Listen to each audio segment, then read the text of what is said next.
the whole idea for today, we're moving from paper 2 to paper 3. So of course, I would hope it's obvious at this stage, that means we're moving to unit 3 in course image, which is why I've started here. I hate this. Anyway, I just want to illustrate for you guys, so I can make it a bit bigger. Argumentative synthesis, this is us. The organizational strategy is the same for all the units, so you have your prompts and whatnot up top.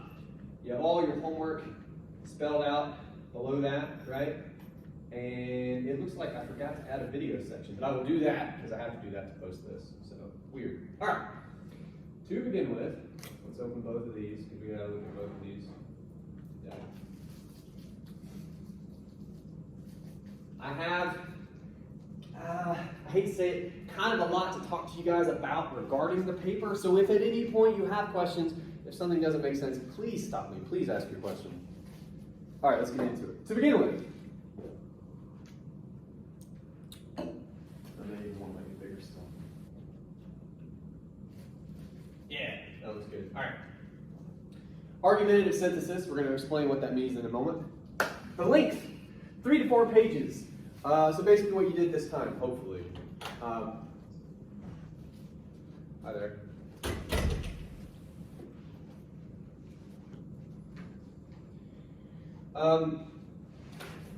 I will tell you, once we get into the nuts and bolts of what the paper actually is, people tend to not have too hard a time hitting that length on this paper, okay? It's not as bad as it might seem. 30% of your total grade, which is a lot, okay? Format, what it always is, it's MLA. I'm integrating your papers a little bit now. I've noticed specifically not a lot of works cited pages, so we want to do that. Source text, up to you, pending my approval. We're going to talk about that in a second. Due, November 4th, which is a ways away. Today's the 3rd.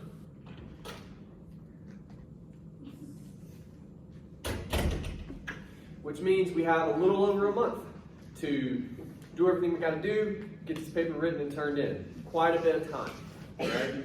Now I do want to say we have a couple breaks in between now and then, and you're going to have to navigate those. Right? I will talk more about this when we get to those breaks, but my experience of any breaks when I was a student was basically any conception of class that may have existed in my brain totally disappeared. And so when I came back, I was a little lost. So we're going to try to, that's what I mean by navigating those breaks. You have to do your best to prepare for that in some way. All right, what the paper actually is. As always, I have so many words here that you can read, and I'm sure you enjoy that. I'm not going to read at you. We're going to talk about instead, we're going to start with, we're going to start with the texts, what you can use, and there's two sort of kinds here. Most people run with the first, which is you pick someone who has screwed up online, and you're going to understand what I mean about that in a second.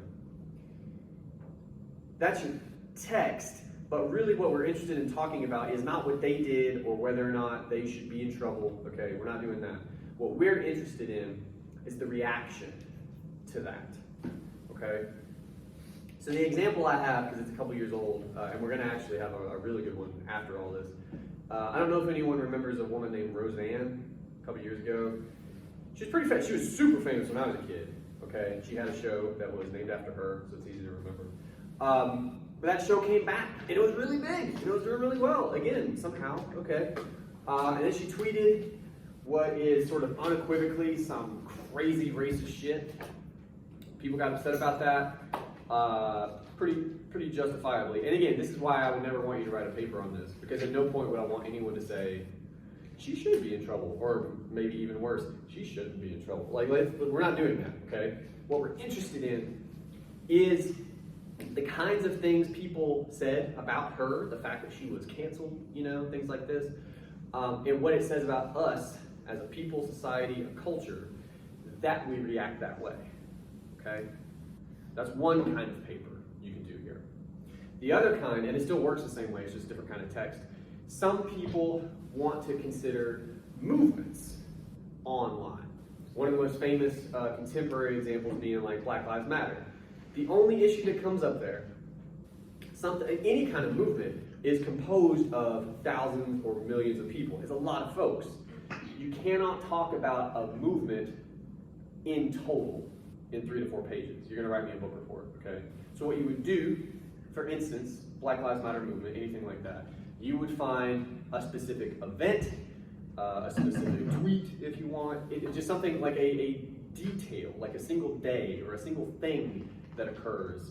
And again, you consider the response to that thing or event, what have you, and what that response says about us. That's the gist of the paper. Now, the other thing I'll add to that, in order to talk about any of this, you're going to have to do some research. We're going to introduce that idea today. We're going to talk about it in much more detail next time, okay? But understand that that's the primary component of this paper. But the other way I would explain this to you. 1102 is all about argument and using research eventually to do that argument, okay? This is, the reason I built the final paper in this way is to prepare you for that class. So you have like a pretty strong glimpse into what will be asked of you in 1102, okay? Any questions at this stage?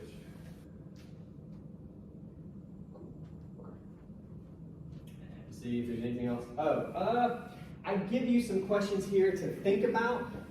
These are by no means the only questions you can ask, but sometimes some of these can help students like find a starting point, you know.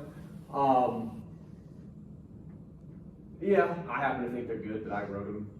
Why do people keep coming back to these folks, especially if good sense would dictate otherwise? So in the case of Roseanne, she had a lot of defenders. Again, I'm just gonna say it was pretty fucked up what she said. It was about like, it was super racist, and then people went and found other tweets where she's talking about putting Jews in ovens and shit. Like it's not good. It's not good. Let's leave it at that. But she had a lot of folks sort of say, you know, that's taken out of context, or, you know, she might have a brain injury, which is actually true. But it's interesting that we would fight about even those tweets, right? That we couldn't 100% sort of say they're fine or not. Like there's always this debate around everything. So given that response to that material, what does it say about us that we're gonna find anything to fight about, right? Like I can see the paper would go that way. I have a note here at the bottom, and this is important. The one thing we won't be doing is writing a reclamation project, and I brought up Roseanne as an example here intentionally. What I do not want, because many of you will end up writing about people that have, you know, sort of been canceled in one way or another. I do not want a paper where you say, this person should not be canceled, this person should be brought back, and here's why. The main reason for that is, that's not the kind of paper we're writing, right? And I want to make this clear, because I like to tell you guys about traps you can fall into in the different assignments. This is one of the big traps. You are not telling me whether or not you think, you know, like their punishment was justified. That's not what we're doing, okay? What we are interested in is whatever that punishment might have been, what it says about us. What it says, like, when I say what it says about us as a people, a society, a culture, a really good way to think of that is, what does it say about our priorities, maybe, as a culture? What does it say about our values? You know, what's important to us, given how we react to certain things, certain people, things that they do. You see what I'm saying? Questions at this stage? So I'm going to move to an example. Yes? So I was reading one of the questions, and it's like, why do people keep coming back to these? Yeah. Can't read the other part, I can't see. But does it mean like the people that are like constantly like they're fans or like they're defenders? Yeah. So another example I would give, this might help. This is a little more contemporary because this guy's always doing stuff. Every time I do this assignment, a handful of people write about Kanye West, right? Because he's pretty much always saying something that's like incendiary or kind of bananas, right? Like I hate to put it this way, but that's kind of his brand at this point, right? And there's all kinds of reactions to it, and there's all kinds of things that can be said about those reactions. But one of the questions you could ask when you're trying to think about your own argument is, if this guy is sort of known, like, to be this way, and that's kind of the whole deal, at some point, why don't we just get, I don't want to say sick of it, but like, over it, right? Like, Kanye West, I could guarantee in the next month or two is going to tweet some like insane fucking thing, and everybody's going to go, "Can you believe it?" And it's like, yeah, I can. I absolutely can. Why is anyone surprised? Right? But again, that's a maybe the start to an argument. Why is anyone surprised? Why are we sort of constantly impressed, almost? Do you know what I mean? By these things. Actually, something happened over the weekend. I gotta be very careful how I talk about this. Does anyone know who Antonio Brown is? Former wide receiver. He's Kanye West-esque in his sort of escapades, I guess. But over the weekend, he exposed himself at a public pool, because that's the kind of stuff he does. And again, it's similar because everyone was like, the Twitter kind of blew up about this, which on the one hand, sure, but on the other, it's like, but that's all he does. That's all the guy does now. It's kind of, at some point, it's like, why are we even talking about it? And we're going to get into some possible arguments at the end of class that might help with your question, but does that start to make a little bit of sense? Yeah, that makes sense. Okay, good. All right, let's get into the example. So, I understand when we talk about an assignment like this, oh wait, I jumped ahead, I'm sorry. We gotta talk about the bib real quick. I forgot about that. We're gonna look much more at this next time, but I did want to, for a moment, touch upon the bibs, because that's gonna be a big part of this, the work we do to write this paper. So, this looks super official because I give you a prompt, and I break it down like we do with papers, okay? It's not nearly as formal as a paper. It is just a homework assignment, okay? It's worth a little more than most of your other homework assignments, like a little more, not a lot more, okay? But what I want to stress to you before we get into it, this is for you, okay? These are notes. This is the only way I have to force you to take notes, okay? And I say that because at the end of all of this, when you've done your research, and you will have to, okay, you're gonna have your primary text, whatever person, thing they did, thing they said, whatever it was, you're gonna have that. And you're gonna have 3 or 4 articles about it, right? That's a lot of information. That's just a lot of stuff. It's the softest alarm I've ever heard. How's that gonna wake you up? Anyway, you're gonna have a lot of stuff to hold in your head. What this allows you to do, and I'll scroll down really quick to show you what it looks like when it's done. This is a single bib that I wrote, okay? That's it. That's a whole article that I read and wrote up in a bib. That's so much easier to hold on to, right? Like, if you have 3 or 4 of these, you can very quickly skim it, find parts that you might need or remind you of whatever. This makes your life much more manageable when it comes to writing a paper, okay? That's what this is for. Because sometimes people freak out about this stuff. It's not meant to be hard. It's meant to ultimately make your life easier, okay? Now that said, what the hell is it? Length. Each entry, I say, should be at least 500 words.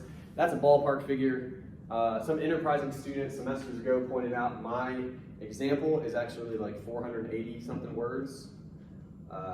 So yeah, but I will say if you do all the parts, and I'm going to talk about those here in a moment, you'll get to the length, okay? It's not going to be terribly difficult. Format, I don't even care if it's in MLA, to be honest with you. Certain parts should be, and again, that's going to be clear here in a second, but for the most part, do whatever works for you, right? I'm not sweating that. You have 2 bib entries due on the 12th, which is a week from Wednesday, right? So again, we got a bit of time on it. And then the next 2 entries are due the 17th, so you have a weekend in between those. So again, you have time to make this happen. Now, what is this? Each source that you find that you think you want to use, okay, at the very top, provide a complete MLA citation. That's this guy. When it comes time to put your paper together, which will be after you do all these bibs, okay, at some point you'll have to make a works cited page. It's done, right here. This is your entry. You just copy and paste that.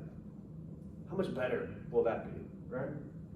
After that, briefly summarize the information contained in the source. 3 to 4 sentences. This will vary, of course, depending upon your source. But again, these are notes, these are for you. This is just, what's the article about, generally? Are there any big ideas I want to make sure I bring up in my paper, right? Sort of jog your memory stuff. After that, how do you think you might use the source? Are you going to use it to, are you going to try to put it into conversation with another one of your articles? Are you going to use it to talk about the general reaction to your primary text, whatever it might be? How do you think you might use this article? Why are you pulling it? Okay? And then last but certainly not least, 2 quotations from each source. Explain why they might be useful in your essay, and I want them cited according to MLA guidelines. That specifically, I'm going to show you the example down here. So look, this first paragraph, half that's my summary, the other half is me talking about how I might use it in a paper that doesn't exist, because I don't have to write papers anymore. And then below that, I have 2 very small paragraphs where I just pull, it's not helping me. There we go. Nope. I just pulled a quotation. You see it in the middle there? I put it in a sentence, I've cited it, and then I have a couple sentences after it where I get some thoughts down about it, right? So again, what that would mean, if I wanted to, I could legit copy and paste that part into a paper, and if I don't remember anything I thought about it, like a week or 2 ago, before I started writing my paper, right? I have them underneath. And I go, oh yeah, I wanted to talk about that, or I kind of had this idea, and now I'm kind of off and running. You see what I mean? That's what these are for. It's just get your thoughts down in a way that you can come back to, that you don't have to depend upon your memory. You guys get real cocky about your memories for some reason. I don't know why you would do that. Our memories are terrible. Any questions about this? Great. And again, we're going to talk, this is going to be fun, we're going to talk way more about research next time, okay? But I wanted to introduce it to you today. Now, was what I tried to jump to earlier. I want to talk to you about an example.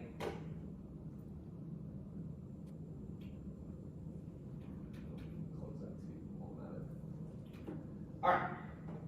So, this guy, his name is Carlton Davis, and that's not very easy to see. Is that what you do? Yeah, that's better. Okay, Carlton Davis in April, so a year ago. Wait, I'm bad at things. Fuck it, it's last year sometime. Wait, we can't go bigger. Oh my god, that's so big. Okay. Carlton Davis, professional NFL football player, plays for the Bucs, won a Super Bowl. Okay? Tweets this in the offseason. Before we talk about it, I'm not going to read it out loud because people will be upset with me. Without saying what it is, I just want to know, basically by a show of hands, who can identify or who knows on some level why he got in trouble for this tweet? Just like a show of hands. I happen to know. We got 1 person, 2 people, 3 people, 4, okay. Good. Here's what I want to explain before we dive into it. 4 people, not counting me, know why he got in trouble. I'm pretty sure context clues, we could all identify maybe the word that's not good. Okay? It's not Miami. I'll give you a hint. People are fine with Miami as a word. Here's the thing. He is a young guy. last year when he would have tweeted this, I think he was maybe 22, something like that. So he's a couple of years older than you guys. So he's your generation. He's essentially your age. He knows roundabout what you know about the world. Okay? Now, it's the G word up there that is offensive. And primarily, it's in our vernacular. It comes actually from the Korean War, which I didn't know. I found that out. But it really gained popularity in the Vietnam War. It's a slur for Asian people, primarily Vietnamese. Okay. When he tweeted this, the internet kind of exploded a little bit. Okay. You had people calling for his job. You had people wondering if he was going to get fined, suspended, cut. Okay. He responds to this, and I'll introduce it this way. This is, again, your kind of introduction to research. This is one article I found about it. They talk about the tweet itself, right? And look, they won't even, they're blurring the word. That kind of lets you know, like, how offensive it is to some people, right? He's 24 years old at the time. He then went on to say, I wonder if they have the tweet itself. Yeah, so they cite his tweets, which is helpful for us. He says, I would never offend any group of people. You reporters can look for another story to blow up. The term was directed toward a producer claiming he ran Miami. With that being said, I'll retire the word from my vocabulary, given the hard times our Asian family are enduring. He goes on to say, I used a term that from where I come from has always meant lame, but I did not realize it had a much darker negative connotation. I've learned a valuable lesson, want to apologize. We need to focus on helping each other. He apologized. He says he did not know. Now, people reacted to the original tweet, and you can bet your ass they reacted to this tweet too. Okay? Generally, the response was, if I could sum it up, there's no excuse, he should have known better. I'm going to ask you about that in a second. Actually, I'll ask you right now. Let's have this conversation. As something flashes behind me, which is great. Is it a makeup ad? What's that? Is there an excuse? Should he have known better? What do you guys think? We're just going to enter into that conversation for a moment. He's a grown man. He should have known better. He's 24. He's not a grown man. Well, he's old enough to know better. Is he? Yes. He's several years older than you. I believe you did not raise your hand. You did not know. True? No, but now I know what it is. He know what he was putting out there was. He didn't. That's what he just said. But there's no. I mean, but if he knew what the word was, I've never even He seen that didn't. word. That's what he just said. So he's never said that word until that tweet? No, he's saying where he grew up, they used that word. Yeah. It sounds like, well, first, it is a made-up word. He thought it was something they said in Miami where he grew up. It's like a slang. Yeah. And he didn't. He says in his apology, he didn't know, he's sorry, he will not use it again. Now look, what I'm trying to highlight is, that was most people's position. And that's interesting. That's the response that we have. So now we can think about, well, why do we respond that way? But I wanna give you like the devil's advocate side of it for just a minute, okay? You even used a stock phrase. You said he's a grown man. He's not. Some of you will push back against this because you're like, I'm 19. No, you're not. No, you're not. We had our first kid when I was like 28, 29. I was not grown up. I thought it was. And then we had a kid. And I was like, oh, I'm still a kid. Oh, no. My point is, he did not know. He claims to not know, and that we could wonder about. We could debate that, right? But I guess my question would be, is it fair to say he may not have known? I think it is. Especially by the show of hands we just had. 4 of you out of, we'll call it 20, maybe a little less than 20, right? Said you knew. The rest of you were like, no, never seen that word. I don't know. That's what he's saying, is he didn't know. And it's interesting to me that we all immediately go to, well, you should have. How can you know what you don't know? Do you see my point? Like, look, there are certain words, and we will not say them. There are certain words we all know are cool, right? We all know those. This is not one of them. We just proved that with the hands. So what is that response where we automatically say, even when we don't know, we say, oh, but he should have. What is that, right? Why do we do that, do you think? There's all kinds of possible reasons, but I'm just wondering, why do you think we do that? Wait, ask it one more time. I said so much. All right. I'm going to try to do it in a way that is better organized. Given the fact that when we started all this, I asked you guys, who knows, why this tweet is bad? And basically none of you, right? Only a couple of you were like, oh, yeah. So given that none of us knew, basically, and then he says he didn't know, that would seem to line up. Why is our immediate response, he should have known better, right? Why is that? What does it say about us as a people, society, and culture? Our values, our priorities, our worldview, right? What does it say about us that that's our almost knee-jerk reaction, right? To go, well, he shouldn't. Maybe because, this is a maybe, I don't know. But Yeah, try it out, that's fine. Because, I guess you've seen it in other controversial things when people say, What's it? Like the racist slurs. Okay. And they're old enough to know better, but they use that excuse of which they're like, well, I didn't know it was gonna offend people. I didn't think it was a big deal. We've seen that before in other celebrities. Okay. Well, yeah, I'm trying to make sure, when you say they're old enough, we got to try to define that a little bit. I know. I'm just trying to make sure I understand what exactly you're kind of picturing. You know what I mean? Old enough, I mean Like old like me? sure. What is that? Or people older. Yeah. Okay.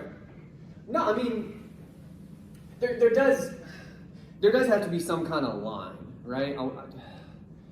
Maybe it's around 30, as gross as that is. You guys will be 30 one day. But near there maybe is the line. Again, I know 24 sounds kind of old to you right now, maybe. It's not. It'll be here. It'll be here real quick. And you will not be super different, most of you. You'll pretty much be the same person. But you're saying, and that's an interesting point, that given, and please help me if I'm misrepresenting, but given the almost atmosphere, or we've had similar events, similar phenomena recently, kind of in the general discussion, and because of the sort of characteristics of those, the response we had, which maybe makes more sense in some of those, right? Go back to Roseanne. She's at least in her 60s when she's saying these really messed up things. She for sure knows. Yeah. Right? No point could she go, I didn't know that you couldn't talk about Jews with the ovens, right? She for sure knows. She for sure does. But given those that are kind of in the general, in the air, we're almost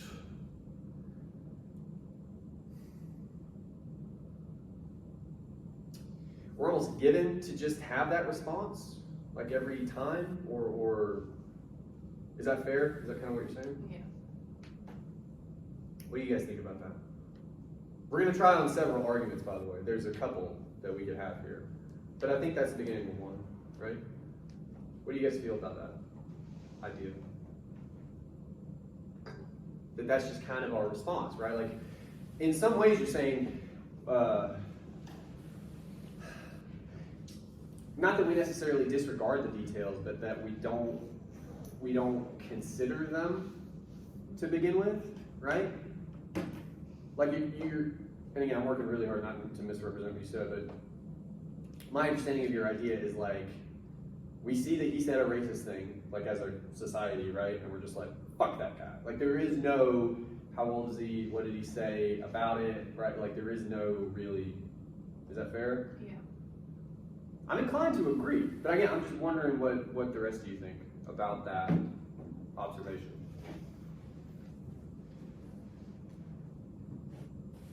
No thoughts? No like agree, disagree, not sure, somewhere in the middle, like none, nothing? Go for it. Well, when I see stuff like this, like with words I've never even heard before, Sure. I think of like whenever I guess paparazzi will take pictures of like celebrities and they look awful and they make up shit, you know? And I kind of think of that, like us as a society, we're like kind of wired into that and we're not even gonna look at what he has to say. We're not even gonna consider it because especially if like, I guess he's caught doing something bad, but like if we like definitely like know it's bad and if it's hurting other people, then we'll like automatically like get on to him for it. Yeah. Whereas if he was taking a picture by like paparazzi and they put in like a weird title, let's say like Yeah, they sort of shape the context. yeah, if we Yeah. know it's probably not true, then we're gonna judge him anyways. But Okay, just well, because we know it is true and it's hurting other people. I'm gonna try to write something. So you kind of, part of what you're getting at is kind of adding on to what Maya said. Like, you guys are mostly concerned with our initial reaction, right?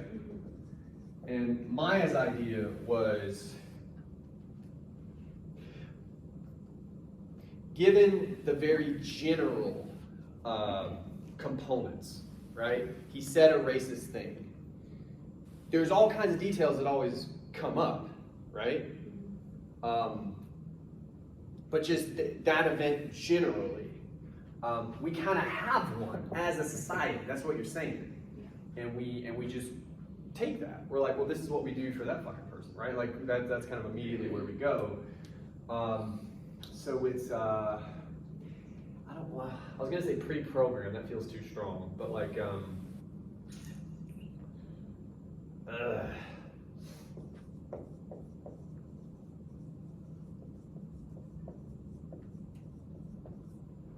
the key word being assumed, right?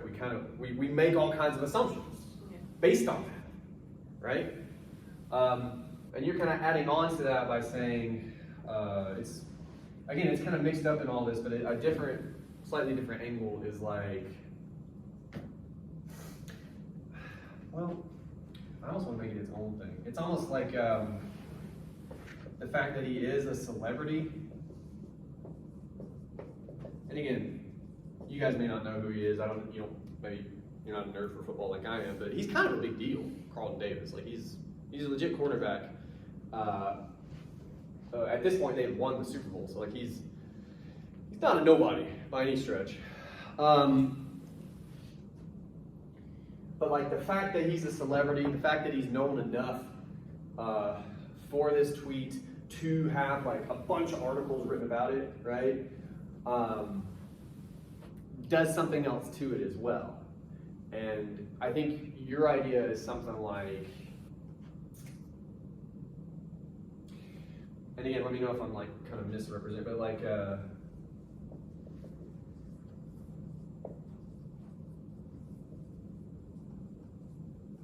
almost like we like to take them down, or we like to see them taken down.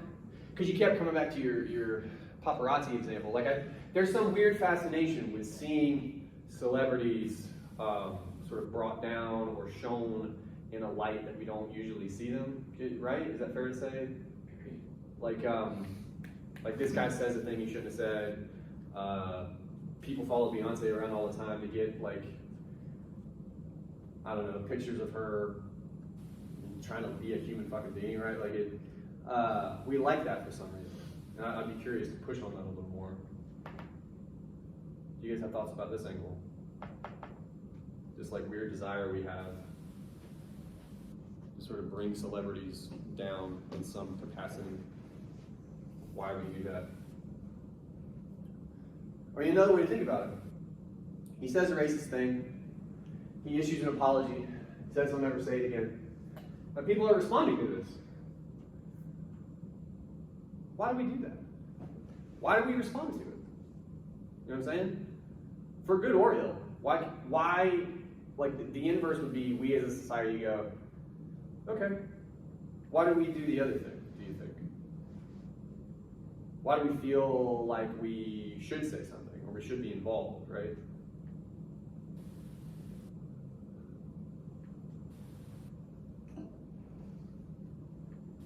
I think if we don't say anything, or if we say something that not a lot of people like believe in, like if we counteract that, and if we're Like if you speak out against what he. yeah, if we Okay. speak out against what other people think, like we can also get canceled for that too.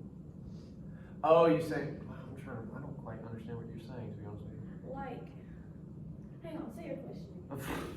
Well, look, I'll give you guys a little more to chew on. So, what is most interesting to me about this, right? The tweet itself is not good.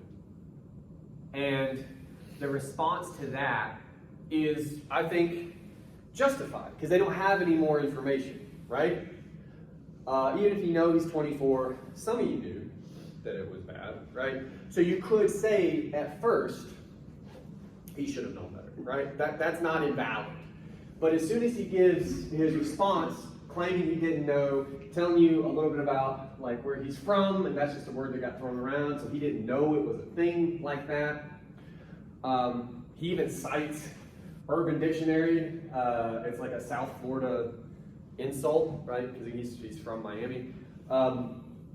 That to me at least raises doubt. It at least says he may not have known, actually. That's not, I don't know if it's fair for us to say he could have known.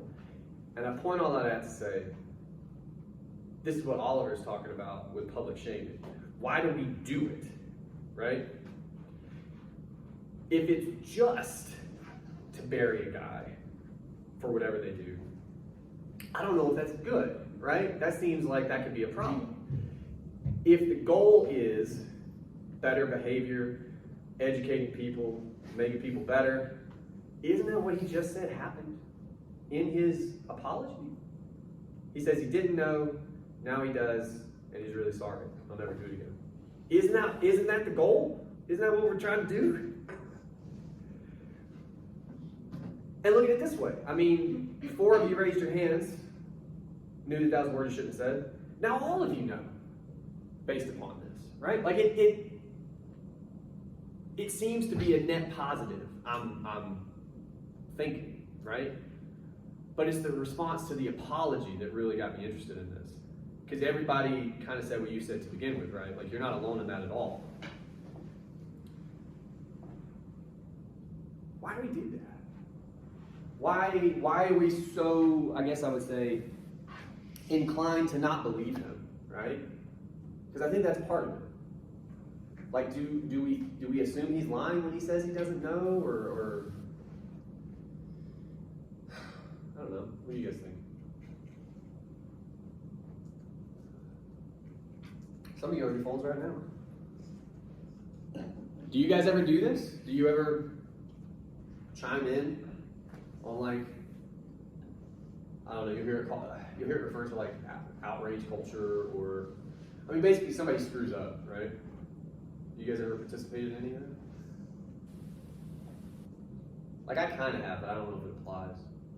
Marcus Mariota is not a good quarterback. He currently plays for the Falcons. I let my thoughts be known on Falcons Twitter, but like that isn't, he's just not a good quarterback. That's not like he said some racist shit, but it's not quite the same. I'm like, put the rookie in. Like, it's not the same thing. You guys ever do this stuff? Or do you know of any, I don't know, recent events where somebody really like said or did a thing they ought not have, and you had an opinion about it? Yeah, go ahead. Okay, this one dude, like, just like, really bad, but he like beat his dog. Why? It's pretty fucked up. That's really messed up. Yeah. And like, obviously everybody's gonna have an opinion on it, but he had like a show on like VH1, and everybody was like, you should have canceled his show, or Did they cancel this show? they canceled him, like they took him off like everything. Yeah. But everybody was like, you shouldn't have, it was a mistake, and like obviously I'm gonna have an opinion on it. Like, Yeah. his dog. Well, some things are more cut and dry too. I mean, well, again, you say that, and you'll have people defending that. Which is weird. It is. And what's interesting, like, you have to consider specifics. So, for instance, I don't know anything about raising dogs. I especially don't know anything about feeding dogs. Yeah. I'm kind of happy to say that. But even with my professed ignorance on the topic, there is something. The wildest part is you say there's a video, like he recorded it. No, like I think Somebody one else of his did? neighbors like reported him or something. Okay. I envisioned like he's just posting it to. No. his Look at neighbor's this! like- Okay, well, that's slightly different, but yeah, the fact that you would have people sort of leap to that person's defense is interesting, because then you got to start wondering. I mean, number one, again, just to allow for all kinds of argument, you do have to ask the question: is there something to be said for beating the dog? I'm inclined to say no. But I also have to admit I don't know. So I would have to look into what these people are saying. Like, you have to do that, right? But what are these people saying? Do you know? Some of them were like, well, like maybe it was like maybe the dog did something really bad and it was just, Oh, so it's a bunch of hypotheticals. yeah. It isn't like, this is what you're supposed to do with this breed. 'Cause Yeah, no, you they're know. like, well, maybe the dog did something bad. Like sometimes I feel like the female dog. Oh, okay. Yeah. Why do you think? I'm trying to figure out how to. What's their motivation, do you think, in saying stuff like that? In like coming up with hypothetical reasons for why this guy might be doing this? You know what I mean? What do you think their motivation is? This would be an argument, by the way. You're making an argument. Maybe because like why they are defending him. Yeah. With hypotheticals, like they're kind of saying they don't know either, but they're actually literally saying that. And yet they're willing to, they want to come up with a reason, right? Like, why do you think they do? It's kind of like the Rosanna thing. Like these are people that have like been with that person for so long and they want to defend that person at any cost. All right, you said some really, all right, hold on. So this is a different way we can talk. So that's like a negative kind of facet of celebrity status. The other side of that coin, I want to try to define what you mean, but they've been with that person for so long. Yeah, like they've What been do we mean by that, though? like they've been watching this person. They kind of idolize that person now. Yeah. And then when they see something the other person does wrong or like bad, and they're just like, oh no, like they didn't mean it, because they don't want to see the bad in that person. Okay, now we're gonna have to try to figure out why. But the important thing you said, and I think you're right, is that they're an idol, right? And again, that's a really old word, but worship. We're talking about worship, which is a weird thing to admit. But if you're willing to defend a guy for beating dogs on video, like, yeah, like that's a long bridge to walk on. Why do you think they can't? Because you're saying they can't acknowledge that what this guy's doing is wrong or messed up, right? Like, why is that? Do you They're think? delusional. What? Hang on. No, look. Yes, probably. Okay, and I'm confused, but I want to be real clear. The only problem with saying that, and again, I don't think you're wrong, okay? But terms like that oftentimes can kind of kill your analysis, because that's it, right? That's an easy answer. You just go, well, they're fucking crazy. That's kind of what that means, right? I'm not disagreeing, but I'm saying we could get more specific. Well, Okay. I think like when you see someone, let's say we could take like a celeb that has grown up with like Miley Cyrus, whoever, and you see them so good. Did Miley Cyrus do something? Yeah, like whoever she is. But we see her in like Hannah Montana and all this other stuff, and then like she Okay. Yeah, I understand. Yeah. acting out and stuff like that, and you're just like, oh, like it doesn't matter. She's just going through something, or people try to find an excuse for someone that they really just. But why is that? I don't know. All right, we'll let you try. Go ahead. Yeah, I don't know. Like usually when you idol someone, it's because you have so much in common and you feel It can be, yeah. a connection with them. And these people aren't necessarily only trying to save them, but maybe themselves too, because of how alike they are. Like they see themselves in that. Like maybe they'll do that. They would have done the same thing that. Or at the very least, they want to see themselves in it, right? Yeah. Like, I mean, and again, this is a dated example, but you guys were talking about beating dogs and idols. I immediately go to, I was a kid that has watched the Falcons my whole life, so like Mike Vick had a dog fighting ring. Do you know what I mean? Like he beat dogs and had them kill each other in pits and shit. Like that was my quarterback, dog. Like that was hard. My point, you'll see people like, and he's apologizing. He's a totally different person now, but you'll see even at the time people would defend him, right? And it's hard to defend that. Like it's hard, but it's something to do. Like me and Mike Vick are super different. I don't know if you know who that is, but like we're pretty different. But I still, as a kid, would idolize him. You want that connection, is what we're saying. Even if it's real or not, even if it makes sense or not, you want it to exist, and that's what matters. Yeah. So this is a desire to take them down. This is a desire for connection. And you guys started to say a little bit more about that, like it's on. I'm gonna go out on a limb with what you guys are saying, so please correct me or modify this. But it's something like, because that desire for connection is so strong, because you want to see some element of yourself in them, you may have even used the verb define, like you define yourself in some way according to this person, right? And how you feel about them. That if they do a thing that's horrendous in this case, right?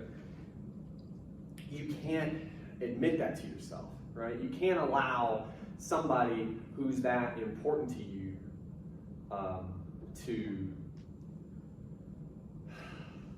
kind of fall off that pedestal almost, right? Is that fair? So it's almost like the kind of what you guys are saying is you've built them up so much in your head that there's no way you can take them back down again, right? Like the effort involved to make them into an idol, which is not a person, by the way, it's a God. To make them into that, you can't now make them into a shitty person. Like you can't.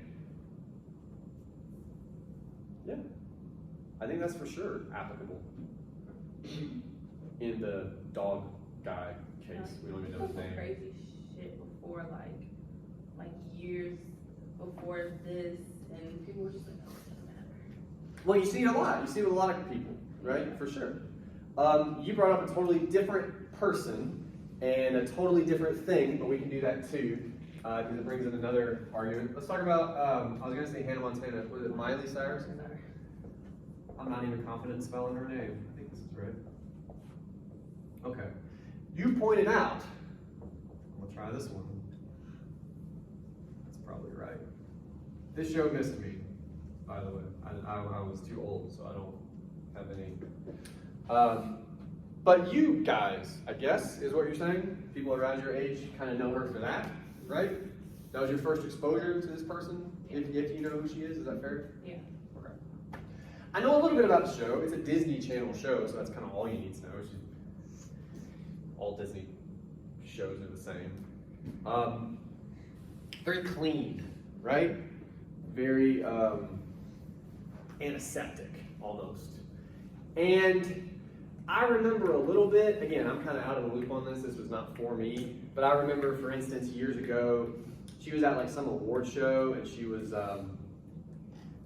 we'll say dancing in a provocative manner type thing, Yeah. on the Blurred Lines guy, I think. Or you know, she's smoked weed and stuff, and like people are not super pumped about any of that. Why do you think that is? Because on some level, again, I don't know how old she is now, but when all these things are going on that we're talking about, she's your age. She's a 20-something-year-old kid. That's what you guys do, generally.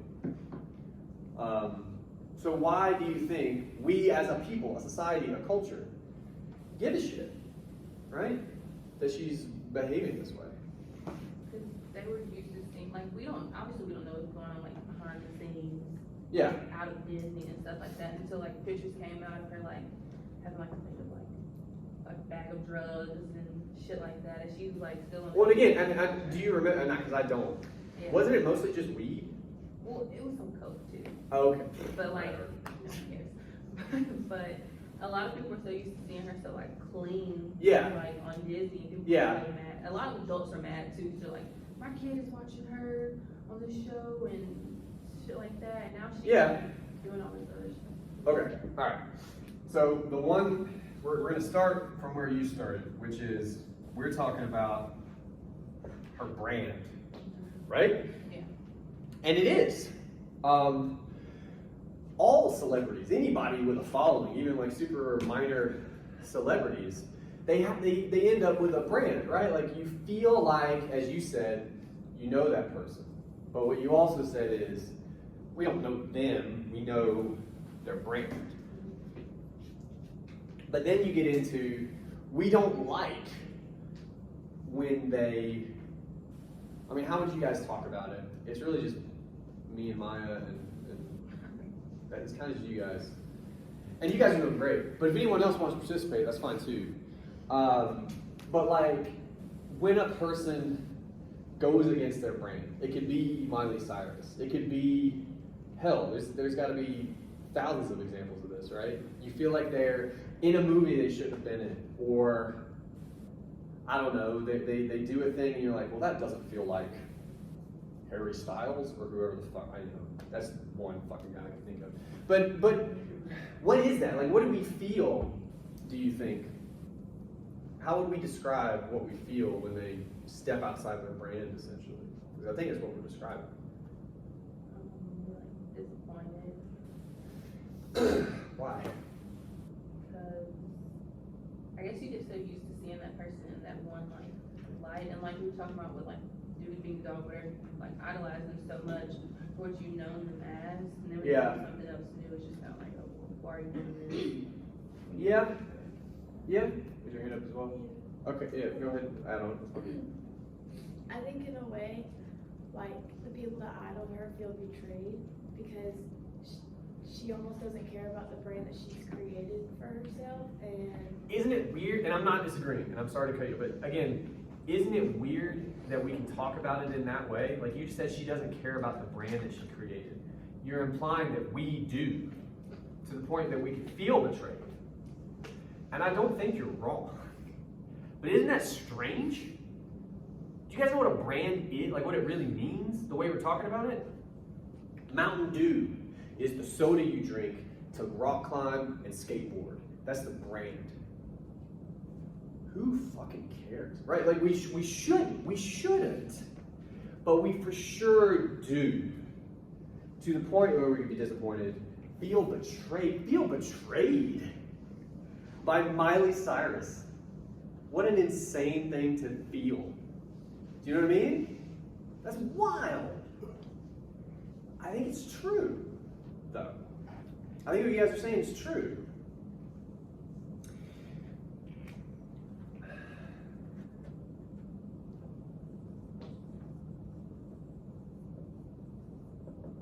So now the question is, why do you think? And there's a couple directions we could head with this, right? But the primary one for me is like, why is it this strong? Disappointment is fine too. I think that's pretty strong as well. Why is that? That we feel, I don't want to lead you guys too much, but like,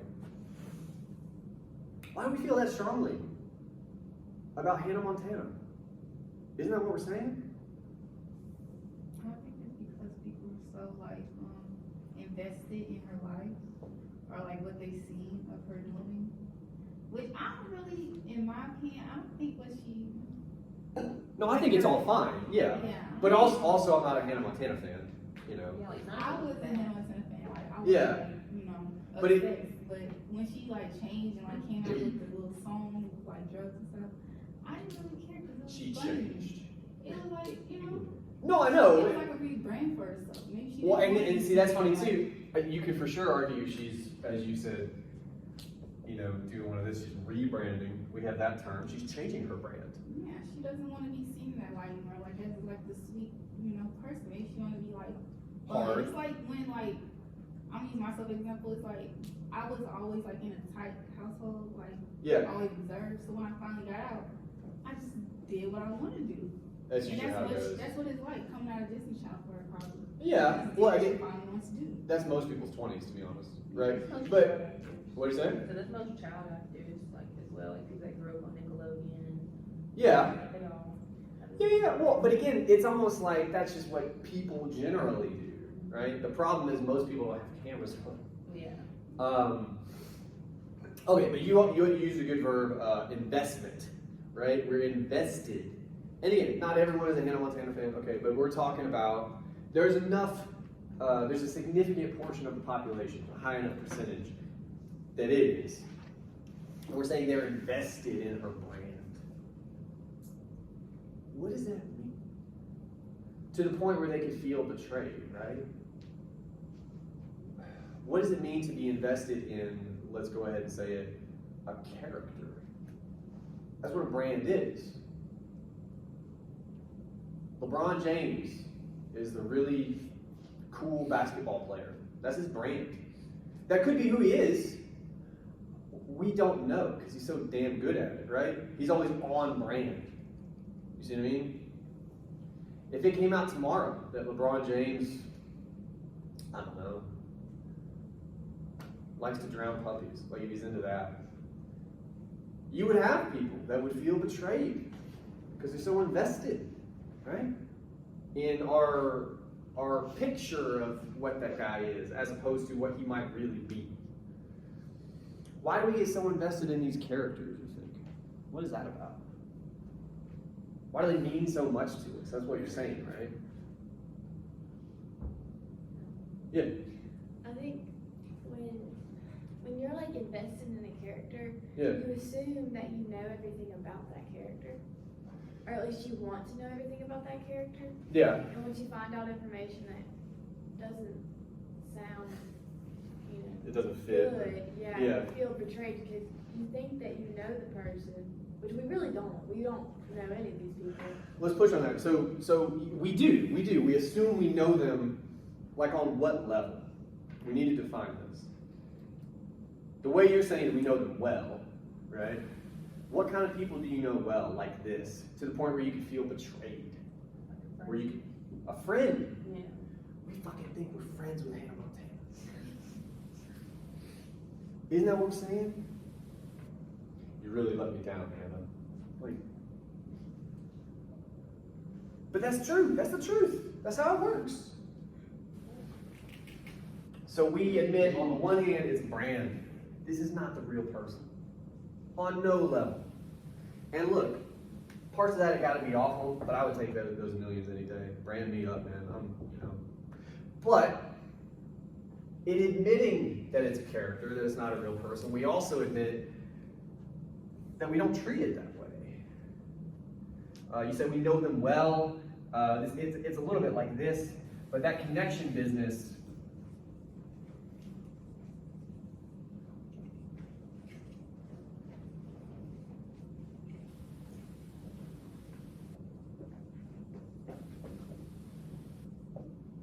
We're connected to them on a deep, personal level, like a friend, or even worse, maybe in some people's insane cases, right? That's an argument. All of these are the beginnings of interesting arguments that you have to explain, you have to prove, right? You have to talk about. And you could, okay? It would start with the text, and we kind of got pretty far afield. We started with this, and that's totally fine. We just kind of kept running with it. But anybody you pick, you'd pick a specific thing. So in Miley Cyrus's case, I suppose there was like sort of a cavalcade of things.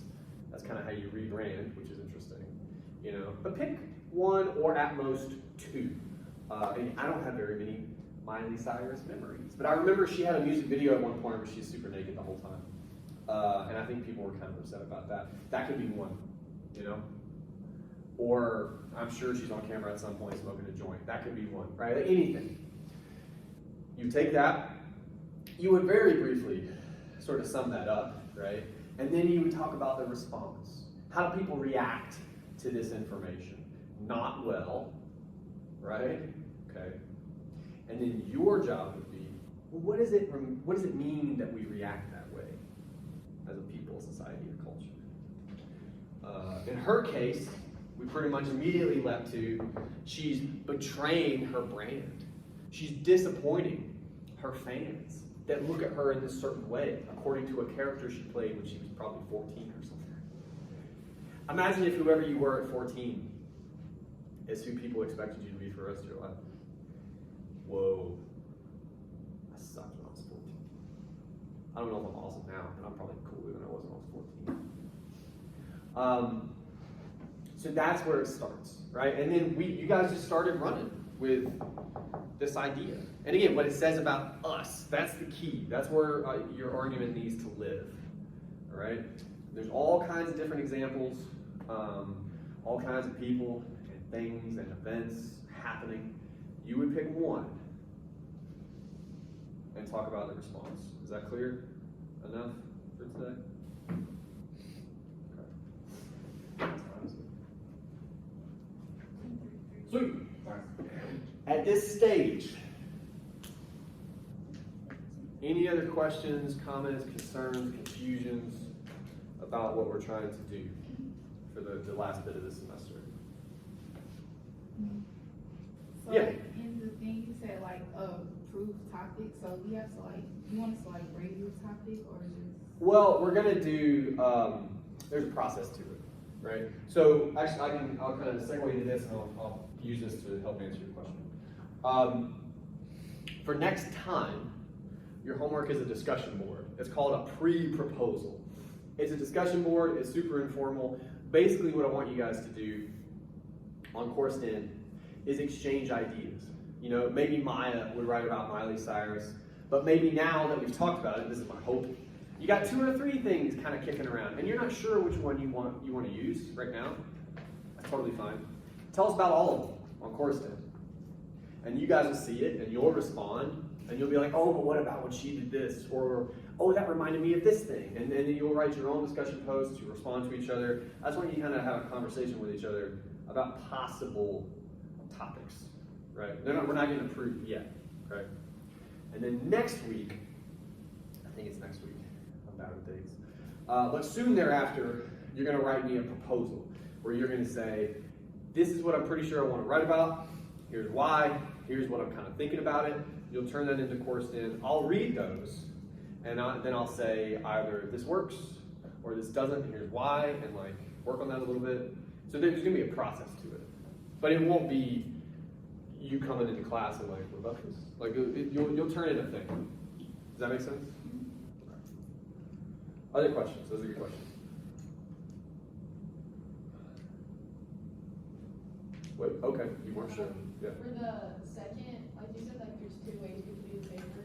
Yeah. You said that we could talk about like a tweet or an event. And you know how we always do like the roadmap, like 3 things, like if you want us to talk about 3 different like events. Oh God, no. Okay, so just one event and then Well, again, go over it. remember this, like, the best way I can describe it is technically our source text, like if we're going to take it all the way back to Carlton Davis, it really wouldn't be his tweet. Our source text really is the response to that tweet, right? But we had enough sort of momentum based on that to sort of start talking about a roadmap, maybe get to a thesis. But you want to, at least, especially at this stage, we're just kind of kicking around ideas, pick one, roll with one. In some cases, 2 might make sense, it kind of depends. I mean, in Carlton Davis's case, the initial tweet is one thing, but once he says the apology, that's really the reaction I'm interested in. So I might have to summarize both very, very quickly in my intro, right? It depends. But yeah, by no means would I want you to have, and this will make more sense as we go, okay? But I have so much to say to you, and I'm not trying to drown you in information. Basically, The body of your paper is going to be comprised of your ideas, like your arguments, but many of them are going to be built upon your research, which again we're gonna cover in depth next time. But like what sources you found, what they had to say, this sort of thing. But the short answer to your question is no. Any other questions? As you guys pack up. Yes. Does our pre-proposal thing have to be 500 words? Because that I makes don't sense. know. Oh, the discussion. I don't know. It needs to be developed. Look, with homework, especially, I just want to see that you tried. You know. And again, on an assignment like this, this is me forcing you to think about it now. Would some of you do that? Yeah. Would some of you not? Oh yeah. Okay. Right? If you think about it now, that'll make next week easier because you'll hopefully have it more or less figured out by then. That'll for sure make your research easier. Like this is just trying to kind of kick you in the ass a little bit. Like, go ahead and start. Go ahead. That's all. It's for. Other questions? Okay. Really quick, and I'll let you go. Everybody, calm down. I already said you have a discussion board next time. Pre-proposal, super informal. This is you guys talking to each other.